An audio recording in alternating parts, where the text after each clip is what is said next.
Hello my beautiful hammerhead and welcome back to another video. In this video I want to tell you something about the new Warhammer community article that explains us a little bit about the new battle traits and battle formations and how they work in the new edition of Age of Sigmar. So let's dive in.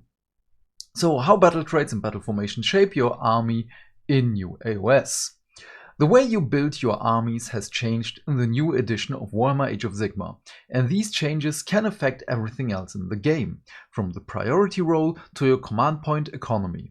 We've talked about regiments, individual heroes and the future and their retinues of units, and now it's time to look at the primary rules that govern your army, battle traits and battle formations.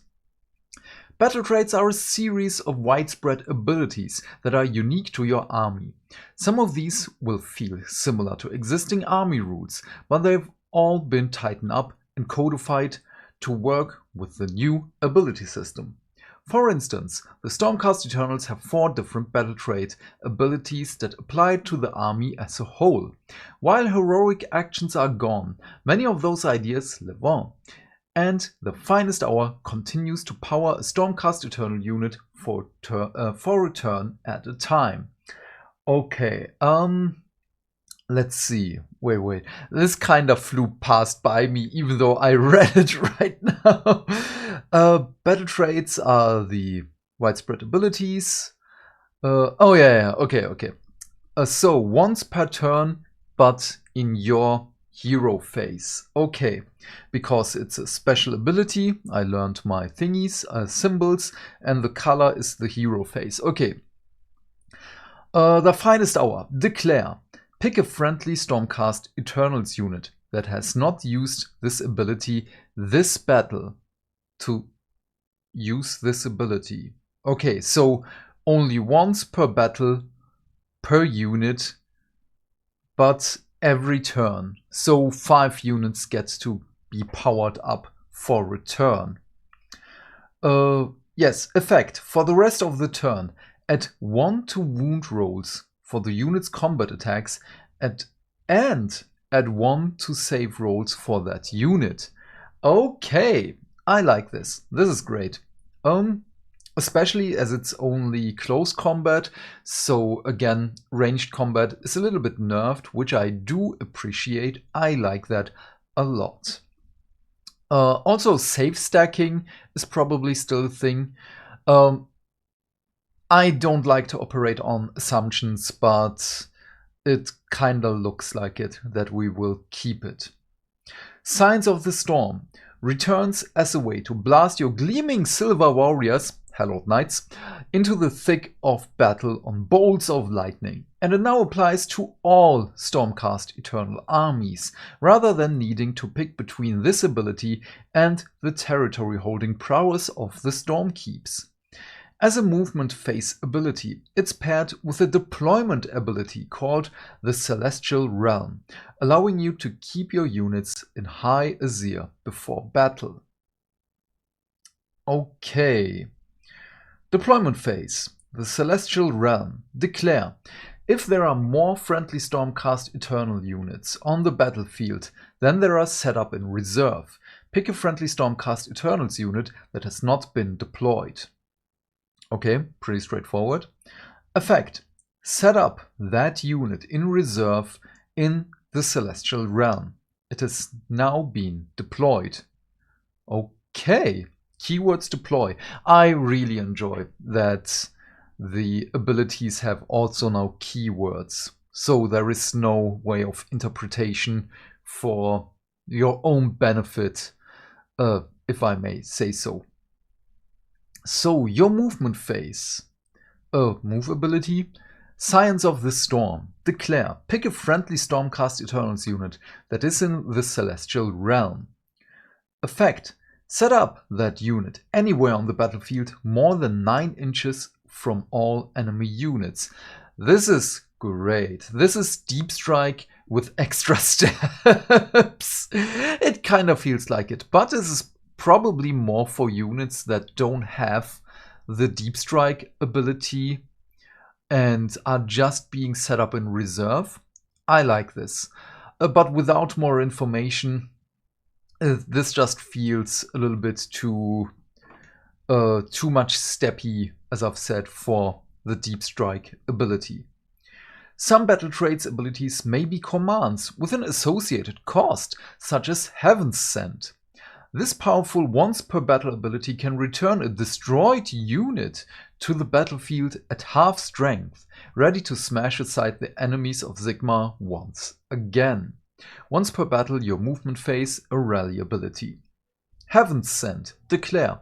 Pick a friendly, non-unique Stormcast Eternals infantry or cavalry unit that started the battle with 2 or more models and that has been destroyed to be the target. I really hope that Stormdrake Guard is not going to be a cavalry unit. Effect. Set up a replacement unit with half the number of models from the target unit, rounding up more than 9 inches from all enemy units. Nice, I like that. So Draconoth Riders and so on, that's gonna be awesome for 1 CP. Battle formations.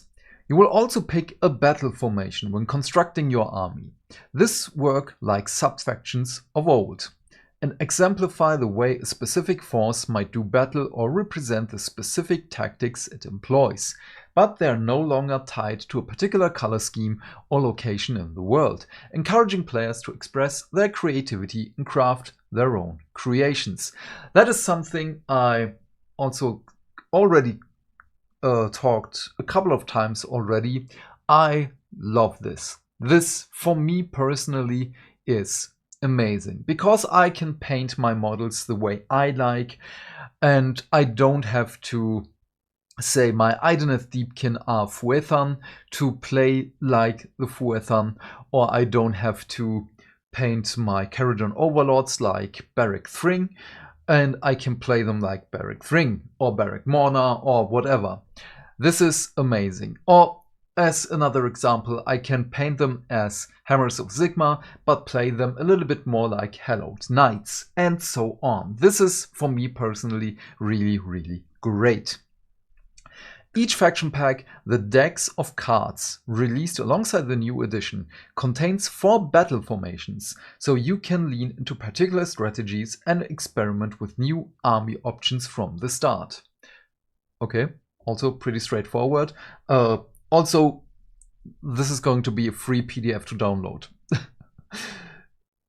Take the Thunderhead host, which prioritizes mixing and matching units from the various chambers with its Synchronized Strikes passive ability, empowering warrior chamber units in combat while they are within 12 inches of a unit from members of a different chamber. Thunderhead host passive, close combat phase. Okay, Synchronized Strikes. Effect.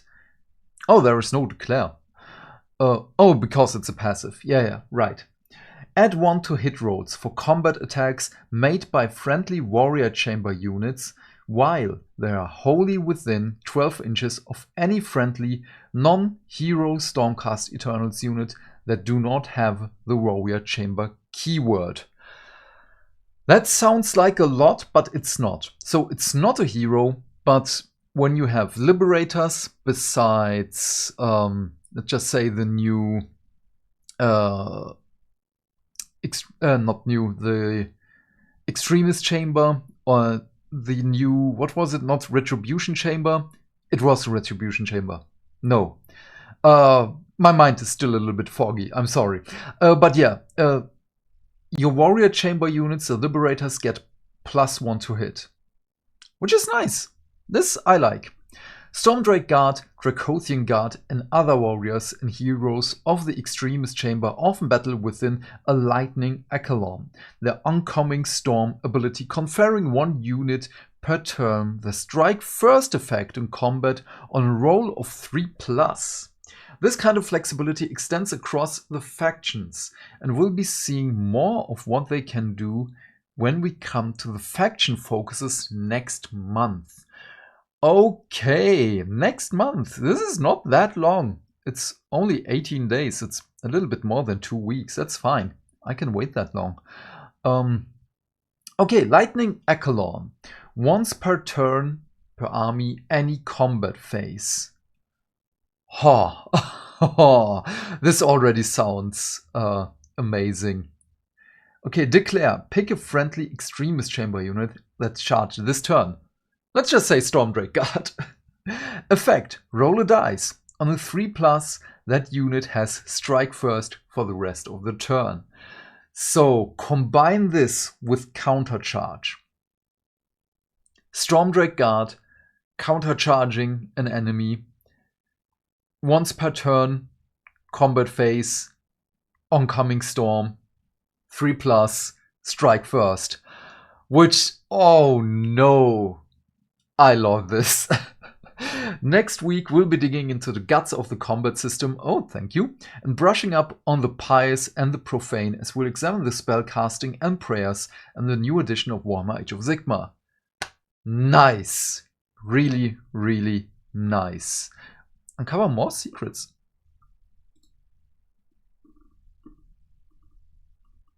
Okay. Because it... Okay, you got me there. I laughed, so this is fine. They could have just linked all of these down here. This is great. I enjoyed this one.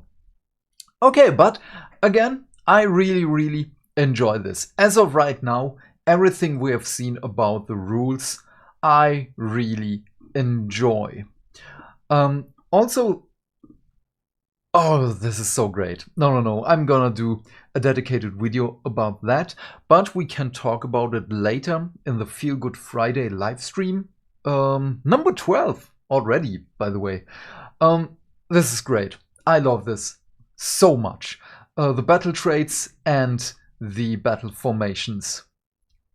I'm really excited to see more of the factions right now. This definitely gets a like from me. Okay,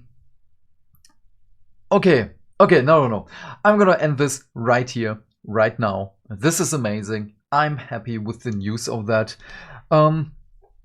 Again, we can talk about this in every Feel Good Friday stream whenever we have the time, with all the news incoming, bombarding us almost every day. But yeah, what are your thoughts on all of this? Please leave your thoughts and questions in the comment section down below. I am keen to know what you have to say. And while you're down there, please remember to do all the YouTube stuff, because hitting buttons is not only fun. Why? Because that way we can build a bigger community and talk more Warhammer almost every day. And by that I of course mean like and subscribe, and if you want you can support me on Ko-fi. And yeah, until then, have a great day my friend, stay fantastic, stay hydrated, and I will see you...